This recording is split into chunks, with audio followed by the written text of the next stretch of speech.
Hello पढ़ाई करने वाले मित्रों, learning platform visual art and GK tutorial पर आपका स्वागत है।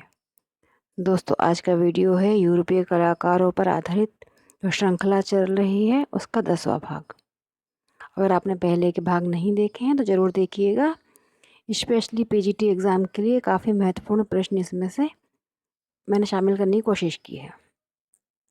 अगर आपको वीडियो पसंद आता है तो लाइक कीजिए, शेयर कीजिए, और अगर चैनल से अभी तक नहीं जुड़े हैं और आपको पसंद आता है तो इसे सब्सक्राइब ज़रूर कर लीजिए। और आप मेरे चैनल की प्लेलिस्ट पर जाके काफ़ी महत्वपूर्ण टॉपिक पर काफ़ी सारे वीडियो देख सकते हैं जो आपकी कला परीक्षा की तैयारी के लिए आपके लिए हेल्पफुल होंगे। आइए देखते हैं इस भाग के प्रश्न।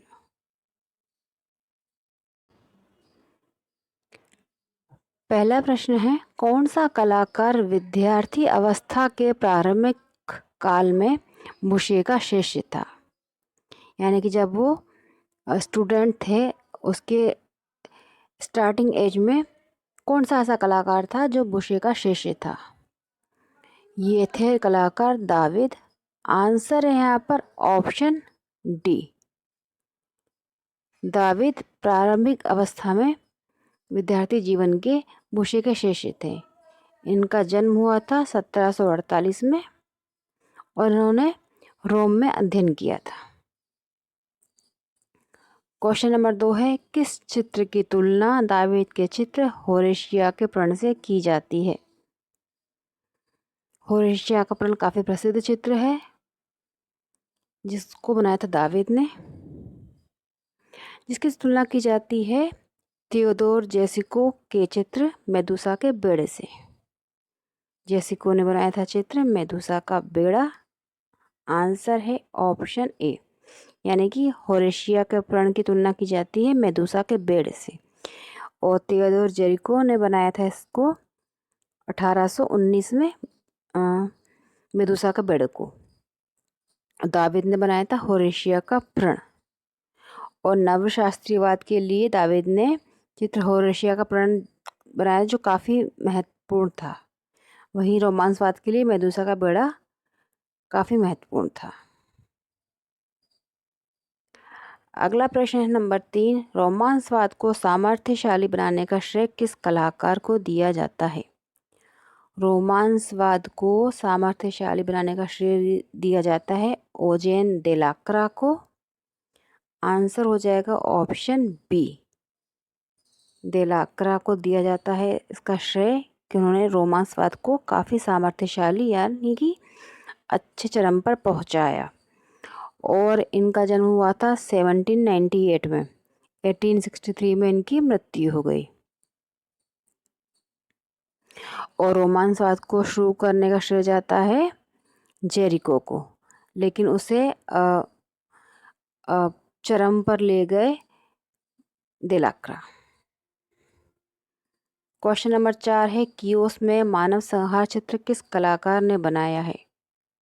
काफ़ी प्रसिद्ध चित्र है कियोस में मानव संहार, जिसे लगभग 1824 में बना था ये चित्र, और इसे बनाया था देलाक्रा ने। आंसर है ऑप्शन ए, देलाक्रा का बनाया हुआ चित्र है कियोस में मानव संहार, और 1824 के लगभग ये चित्र बनाया गया था ऑयल माध्यम में। क्वेश्चन नंबर 5 है, निम्नलिखित में से कौन सा कलाकार श्रेष्ठ रेखा चित्रकार था? श्रेष्ठ रेखा चित्रकार थे इसमें से अंग्र। आंसर हो जाएगा ऑप्शन बी। इनका जन्म हुआ था 1780 में। 1780 में जन्म हुआ था और इनकी मृत्यु हुई थी 1867 में। और ये नवशास्त्रीयवाद के दाविद के शिष्य थे। अंग्र अपने रेखा चित्रों के लिए जाने जाते थे, काफ़ी श्रेष्ठ रेखा चित्रकार थे। क्वेश्चन नंबर 6 है, चित्र है उद्गम और दूसरा है तुर्की हमाम खाना। ये किस चित्र कलाकार ने बनाए हैं? तुर्की हमाम खाना और उद्गम ये दोनों ही चित्र बनाने वाले कलाकार हैं जो अभी बताया मैंने, अंग्र, जो रेखा चित्रकारी के लिए प्रसिद्ध रहे। आंसर है ऑप्शन बी, अंग्र। इन्होंने बनाया है चित्र उद्गम और तुर्की हमाम खाना।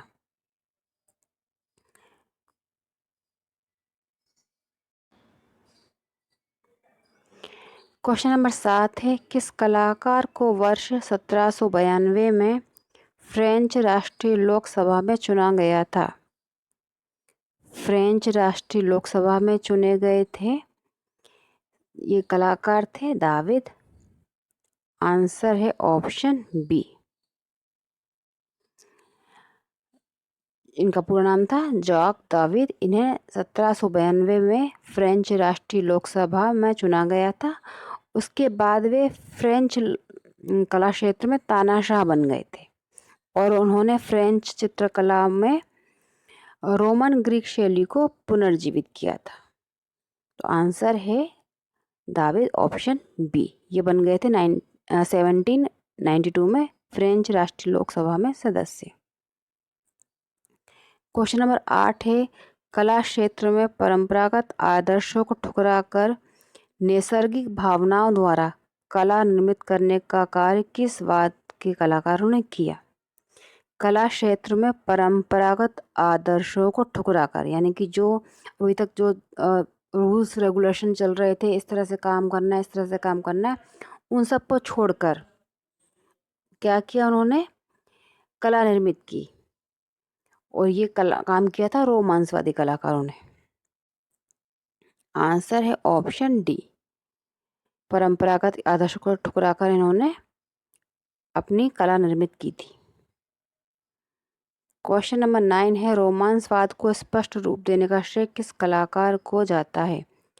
रोमांसवाद को स्पष्ट रूप देने का श्रेय जाता है जेरिको को। आंसर है ऑप्शन सी। रोमांसवाद के बहुत प्रसिद्ध कलाकार हैं जेरिको, जिन्होंने बनाया था मेदुसा का बेड़ा।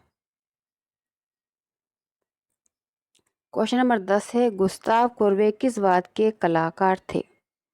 तो गुस्ताव कुर्वे का संबंध था यथार्थवाद से। आंसर है ऑप्शन ए। यथार्थवादी कलाकार थे गुस्ताव कुर्वे और उनका जन्म हुआ था 1819 में।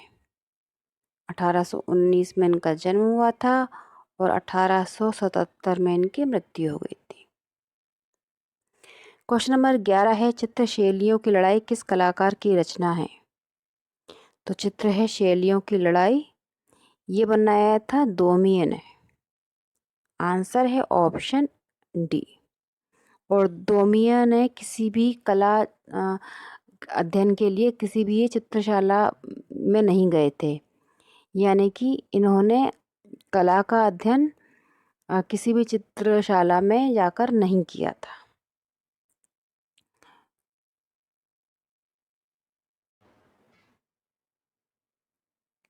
क्वेश्चन नंबर 12 है, निम्नलिखित में से किस कलाकार का जन्म क्रीट में हुआ था? क्रीट में जन्म हुआ था, ये कलाकार थे एल ग्रेको। आंसर है ऑप्शन ए। एल ग्रेको का जन्म हुआ था 1545 में।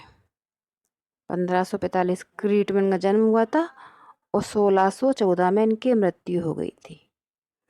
इनका एक प्रसिद्ध चित्र है मेरी का पुनर्ग्रहण, जो इन्होंने 1577 में बनाया था। मेरी का पुनर्ग्रहण काफ़ी प्रसिद्ध चित्र है जो 1577 में इन्होंने बनाया था एल ग्रेको ने। क्वेश्चन नंबर 13 है, निम्नलिखित में से कौन सा कलाकार उम्र के 22वें साल में व्यंग्य चित्रण करने लगा था? उम्र के 22वें साल में व्यंग्य चित्रकारी करने लगे थे ओनेर दोमियो। आंसर है इसका ऑप्शन सी। इनका पूरा नाम था ओनेर दोमियो। इनका जन्म हुआ था 1808 में मरसाया शहर, जो कि है फ्रांस में, वहाँ उनका जन्म हुआ था। ये व्यंग्य चित्रकारी के लिए प्रसिद्ध रहे और 1879 में इनकी मृत्यु हो गई थी। व्यंग्य चित्रकारी के लिए जाना जाता है दोमियो को। क्वेश्चन नंबर 14 है, चित्र है चित्रकार का कार्यकक्ष। ये कई बार पूछा गया है चित्र। इस चित्र को किस कलाकार ने बनाया था? चित्रकार का कार्यकक्ष चित्र जो है, इसको बनाने वाले कलाकार थे देलाक्रा। आंसर है ऑप्शन डी। देलाक्रा का चित्र है चित्रकार का कार्यकक्ष। क्वेश्चन नंबर 15 है, किस कलाकार ने अपनी यथार्थवादी शैली को जनतंत्रवादी कला नाम से घोषित किया? ये यथार्थवाद के कलाकार थे, लेकिन उन्होंने अपनी शैली को कहा जनतंत्रवादी कला, और ये कलाकार थे कुर्बे। आंसर है ऑप्शन डी, कुर्बे ने अपनी यथार्थवादी शैली को जनतंत्रवादी कला नाम से पुकारा। क्वेश्चन नंबर 16 है, किस कलाकार ने प्रकृति के अंग प्रत्यंग का अध्ययन किया और उनके चित्रों में हर वस्तु स्वतंत्र रूप से अपना व्यक्तित्व रखती है? यानी कि ये कलाकार जो थे वो प्रकृति चित्रण करते थे। इन्होंने प्रकृति के हर चीज़ों को बहुत बारीकी से समझा और अपने चित्रों में हर चीज़ को इस तरह से बनाया कि जैसे उसका एक अपना स्वतंत्र अस्तित्व है। मतलब उनके चित्रों में हर एक चीज़ें अपना महत्व रखती हैं। तो ये कलाकार जो थे वो थे थियोडोर रूसो। आंसर है ऑप्शन ए, रूसो। इनका पूरा नाम था थियोडोर रूसो। इनका जन्म हुआ था 1812 में और 1867 में इनकी मृत्यु हो गई थी। ये बारबीजा चित्रकार थे। याद रखिए, रूसो बारबीजा चित्रकार थे। बारबीजा चित्रकार जो कि प्रकृति चित्रण के लिए प्रसिद्ध थे। क्वेश्चन 17 है, निम्नलिखित में से कौन सा बारबीजा चित्रकार है जिसने प्रकृति चित्रण नहीं किया? मतलब बारबीजा चित्रकार प्रकृति चित्रण के लिए जाने जाते थे, लेकिन उन्होंने प्रकृति का चित्र नहीं बनाया बल्कि और दृश्य चित्र बनाए, और ये कलाकार थे मिले। आंसर है ऑप्शन ए, मिले, जिनका जन्म हुआ था 1814 में और 1875 में इनकी डेथ हो गई थी। ये ऐसे बारबीजा चित्रकार थे जिन्होंने बारबीजा चित्रकार होने के बावजूद भी प्रकृति चित्रण नहीं किया। जिया फ्रांसवा मिले इनका पूरा नाम था, JF मिले। क्वेश्चन नंबर 18 है, निम्नलिखित में से कौन सा चित्रकार विशुद्ध रोमांसवादी नहीं था? मतलब रोमांसवादी तो था, लेकिन विशुद्ध रूप से उन्होंने रोमांसवाद के जो नियम थे उन पर नहीं चले। ये कलाकार थे गोया। आंसर है ऑप्शन ए, गोया रोमांसवादी कलाकार होने के बाद भी विशुद्ध रूप से उसमें काम नहीं किया उन्होंने, और इनके चित्रों में यथार्थवाद जो है वो भी दिखता है। यथार्थवाद जीवन के गहरे अनुभव उनके सामर्थ्य हैं, और गोया दावीद के समकालीन थे। कभी पूछ लिया जाता है कि ये कलाकार किसका समकालीन था, तो गोया जो थे वो दावीद के समकालीन थे। क्वेश्चन नंबर 19 है, निम्नलिखित में से कौन सा कलाकार 1825 में दावीद की मृत्यु होने पर फ्रेंच राष्ट्रीय कला संस्थान का प्रमुख कलाकार बन गया था? 1875 में दावीद की मृत्यु हो गई थी और उसके बाद फ्रांस में जो उनका राष्ट्रीय कला केंद्र था, संस्था थी, वहाँ के प्रमुख कलाकार बन गए थे। ये कलाकार थे अंग्र। आंसर है ऑप्शन बी, अंग्र, जिनका जन्म हुआ था 1780 में और 1867 में इनकी मृत्यु हो गई थी। दोस्तों, मैं यहाँ पर वर्ष सबके इसलिए बताते चलती हूँ क्योंकि कई बार क्रम से लगाने पर या वरिष्ठता बतानी होती है तो उससे हमें ये चीज़ें बार बार रिकॉल होती रहती हैं, तो दिमाग में रहता है कि हाँ, कौन सा कलाकार सीनियर था, कौन सा उसके बाद का था। क्वेश्चन नंबर 20 है, किस कलाकार की मृत्यु घोड़े से गिरने पर होगा? ये क्वेश्चन मिस प्रिंटिंग है। किस कलाकार की मृत्यु